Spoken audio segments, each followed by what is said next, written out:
Several Ontario school boards are in hot water tonight after excessive spending on several international trips. Now a conference in Hawaii is the latest to make headlines. New documents obtained by CBC Toronto show it cost more than $30,000 for 3 employees. As Lorenda Redekop explains, the Ford government is now stepping in to investigate.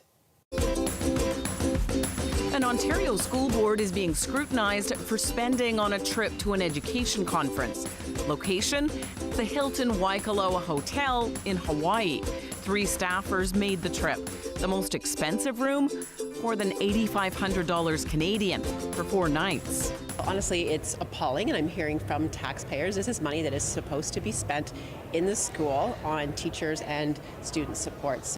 The staffers are from the Brampton Kent District School Board. The board responding that the expenses were paid from a fund for Indigenous education. The Director of Education says while the location wouldn't normally be approved, they were convinced the quality of the programming was there. But the trip cost more than $32,000. The Education Minister says the Premier has directed her to audit discretionary spending by boards, which she says will start soon. Like the cheese slipped off the cracker with these guys.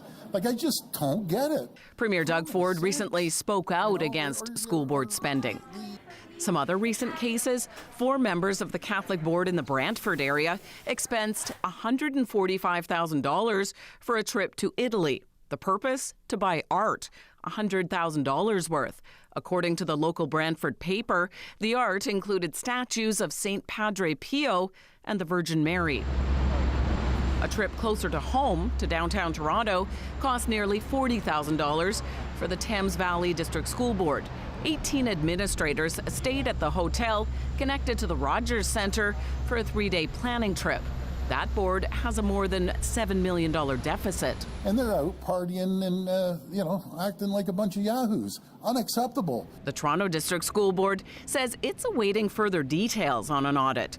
The NDP opposition says the spending was clearly out of line, but questions what's actually going to happen. With the audit, the government didn't announce any details. They have a habit of policy by press release. And then sometimes they don't even follow through. It's not clear to us what this audit would look like. The Education Minister says she plans to meet with directors of education. It's unclear how long these audits might take or what specific policy changes might come from them. Lorenda Redekop, CBC News, Toronto. We're getting a clearer picture tonight of just how prevalent wage theft is in our province. CBC Toronto has learned workers are owed tens of millions in unpaid wages that the government has failed to collect. Angelina King has more on the data uncovered by CBC Toronto. Workers in Ontario are owed tens of millions of dollars in unpaid wages that the provincial government is supposed to collect from employers but hasn't. That's according to internal government records obtained by CBC Toronto through a Freedom of Information request. The records show between the 2017-2018 fiscal year and this past July, there's around $60 million in unpaid wages that the province has failed to collect. And just a little note, these figures include Ontario Labour Relations Board orders and notices of contravention penalties. So that's things like not keeping proper payroll. So if the Ministry of Labour orders an employer to pay wages and they don't comply within 30 days, the case gets referred to the Ministry of Finance for collections. The records show since 2017, on average, less than 30% of that money has been paid, and only about 41% of orders on average are paid in full. I spoke with a workers' rights organization and employment lawyer who both say while those numbers are disappointing, they aren't surprised. I think it's just the tip of the iceberg. It's an issue that should be addressed. The executive director of the nonprofit Workers Action Centre says wage theft is one of the top complaints they deal with. Dina Ladd would like to see the provincial government carry out more proactive and expansive inspections of workplaces and use stronger enforcement against those who don't pay their workers. I think we need to send a strong message to employers that, our basic floor of employment standards should not be disregarded. And you need to follow the law and that there will be stiff penalties if you don't. A spokesperson for the Ministry of Finance says the government has bolstered its enforcement, introduced tougher penalties like recently increasing fines, and makes every effort to collect the money that's owed, saying the ministry's efforts have resulted in a recovery of approximately $105.4 million in wages and other money owed to employees over the last 5 fiscal years, and has completed a total of 1,025 inspections during the last fiscal year. If an employer continues to evade payment, the ministry can enforce warrants of seizure and sale, they can put liens on property, garnish bank accounts, and people could even face up to 1 year in jail. The employment lawyer I spoke with says the tools are all there, but it comes down to the will to use them. I think there needs to be a cultural shift whereby there is an understanding of the seriousness of wage theft, of employers delaying on wages. And I think that will likely come through harsher enforcement, particularly on bigger cases, and to demonstrate to employers that there are serious consequences associated with it. In hopes of not only getting employers to pay up, but deterring them from stealing wages in the first place. Angelina King, CBC News, Toronto.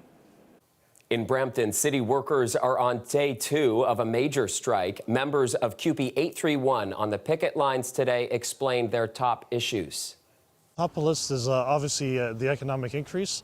You know, we've been without a new contract since March 31st. Our previous contract was 5 years at 2%, and during that period we fell behind. The cost of inflation skyrocketed, and what we're trying to do is catch up. You know, our members currently who work here in Brampton struggle to live in Brampton because of the affordability. Nearly 1,200 workers went on strike starting Thursday. They include people responsible for road maintenance, animal rescue, animal control, courthouse services, transit, among other workers in the city of Brampton. The union says striking workers want a pay increase and a health and benefits package on par with management. It's also hoping to quash rumors that it is being difficult and unwilling to reach a deal with the city. The union says it wants to be at the bargaining table as soon as possible. Now to Etobicoke, where one person is dead tonight after a house fire. The blaze broke out shortly after 11 last night, and Clara Pasica has more from the scene. This fatal fire that left a man dead happened in the home behind me on Willow Ridge Road. Representatives from Toronto Fire say firefighters worked as hard as they could to tackle the blaze quickly and get the man out. At approximately 11:15 last night, Toronto Fire crews responded to this address, a single-story residential, for the report of a fire. The crews got here quickly. They were able to knock the fire down very quickly. It was contained to the bedroom itself. You know, with the combustibles like mattresses and those types of things, it burns hot, and there's a lot of smoke. The report was from, I believe, the son that was on scene. There was some mobility issues. One person was able to get out of the building okay, but the person who succumbed was unable to get out on their own. Longtime neighbors living on this Etobicoke street tell me that they're saddened to learn that a neighbor has died. I had the chance to speak with neighbors who live on both sides of this home, who tell me a little bit more about how the night unfolded. Terrible, because he was a nice guy. He knocked on my door. I was sleeping. And my wife heard it first. She came and woke me up, and I came out. And he says, call 911, there's a fire. He was naked, he didn't have any clothes on, just a blanket. I guess he ran out of the house, and the smoke was unbelievable. Yeah, I'm sad, yeah. Because I know him over 20 years. I saw the smoke, yeah. And the traffic, the fire truck, the guy, they break out the also backyard, and when they open, the smoke. Multiple neighbors who spoke to us tell us that the man living here was over the age of 70, living here with his adult son, saying that the older man who died had not left the house as often as previously due to some health and mobility challenges. Now, Toronto police are telling us that they do not have any reason to believe that the fire is suspicious at this time. Toronto Fire and the provincial fire investigators have attended the scene. Clara Pasica, CBC News, Toronto. Over to Scarborough, and a 55-year-old Toronto man has been charged with second-degree murder after a fatal stabbing on Thursday. Today, the victim is being identified as 43-year-old Jason Hines. He is also from Toronto. The stabbing happened around 6 a.m. inside an apartment unit on Lawrence Avenue East near Kingston Road. The man was pronounced dead on scene, and police initially said a man and 2 women were arrested. No potential charges, though, against the women have been released. We have an update tonight on the manhunt for a former Canadian Olympian turned alleged drug lord. The FBI tells CBC News it has received multiple tips on the whereabouts of Ryan Wedding. Colombian National Police posted a video online showing officers taking away 2 men in handcuffs. Both stand accused of helping the former Team Canada Olympian operate his alleged billion-dollar cocaine smuggling network. The FBI confirming 13 alleged members of the crime ring have now been taken into custody, leaving Wedding himself as one of the few key figures still on the run. U.S. authorities say Wedding tried to insulate himself by paying others to do his dirty work. He's facing murder charges for allegedly ordering 3 killings in Ontario linked to his drug trafficking network. Police are still searching for the suspects involved in a brazen kidnapping of the CEO of a cryptocurrency company. The victim was held for ransom in downtown Toronto during the evening rush hour on Wednesday. Talia Ricci spoke with experts about the prevalence of these sorts of crimes and why they're often tied to the exchange rate of Bitcoin. There are still questions swirling around a kidnapping that happened near this busy Toronto intersection during rush hour on Wednesday. Toronto police say the head of a cryptocurrency company was forced into a vehicle while the suspects demanded money. We asked an expert who's been tracking physical thefts related to crypto just how common this is. Thankfully, it's pretty rare. We have maybe 170 or so known attacks over the past decade, so not a ton. I would say there are a lot of attacks that we don't know about. So it could easily be double, triple, 5 times as many where the victims do not come forward just out of fear of making themselves even bigger target. I'm Dean Skirka. The victim, Dean Skirka, is the president and CEO of WonderFi, a Toronto-based cryptocurrency firm. A source close to the investigation told CBC News he was released after a ransom of $1 million was paid electronically. Skirka was later located in Centennial Park in Etobicoke uninjured. The entire incident happened over a span of just 2 hours. It's lower risk for them because the targets tend not to have very good physical security, and the payoff tends to be really high, in the millions, if not tens or hundreds of millions of dollar range. So that's why these individuals and sometimes even organized gangs are going after well-known public figures in the space. For somebody like this, who is the CEO of a crypto company, obviously they're a higher target. I think the criminals likely thought that he had the keys to the castle. In this case, Skirka told CBC News his clients' funds and data were not compromised. Experts say the vast majority of these types of attacks are closely tied to the exchange rate of Bitcoin and are also usually successful.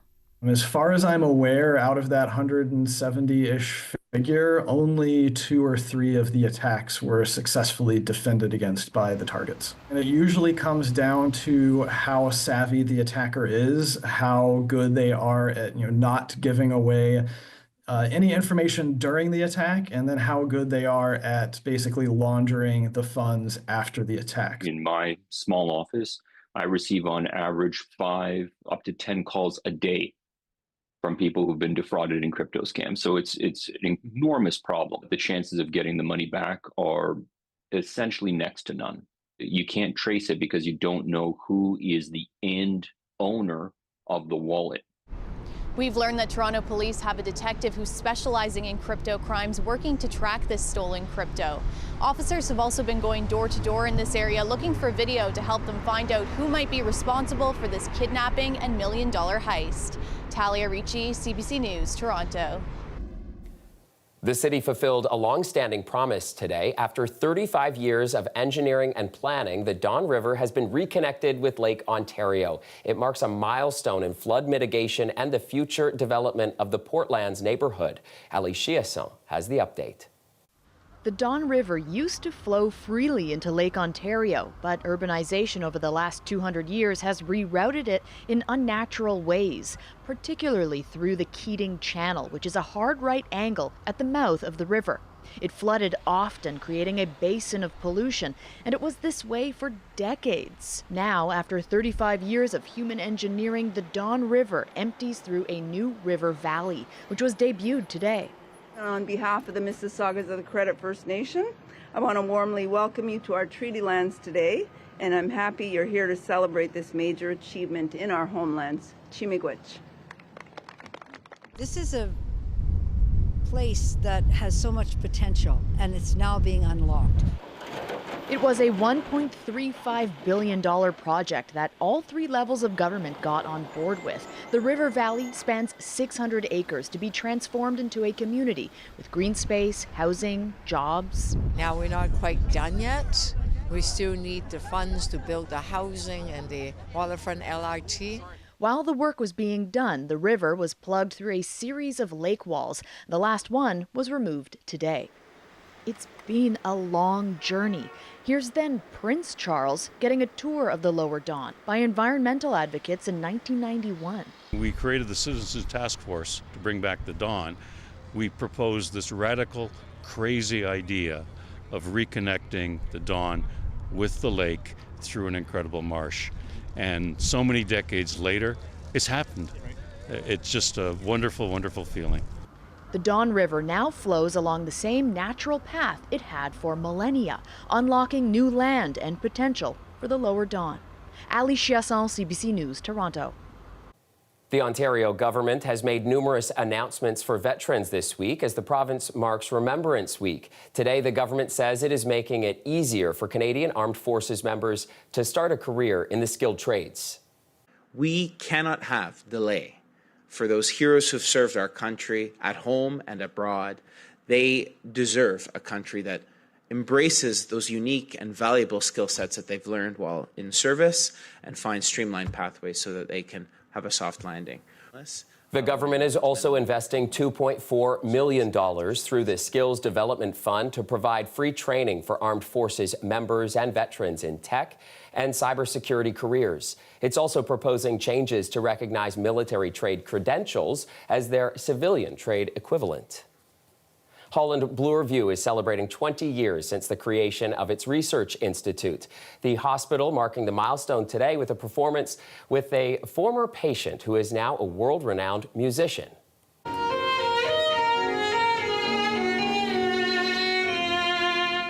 I always felt like I was surrounded by a community of care. And I didn't know it at the time, but all of them were incredible individuals and specialists in their respective disciplines. So to have everyone to come together around this common mission of childhood disability and quality of life, that was an incredible thing for me to experience on the other end. Adrian Anantawan was born with only one hand. At 8 months old, he became a patient at Holland Bloorview, where he learned to hold a bow using a prosthetic designed by the hospital. He has since performed at the White House, Carnegie Hall, and the Athens Olympics. He's also a disability advocate who teaches at Boston's Berklee School of Music.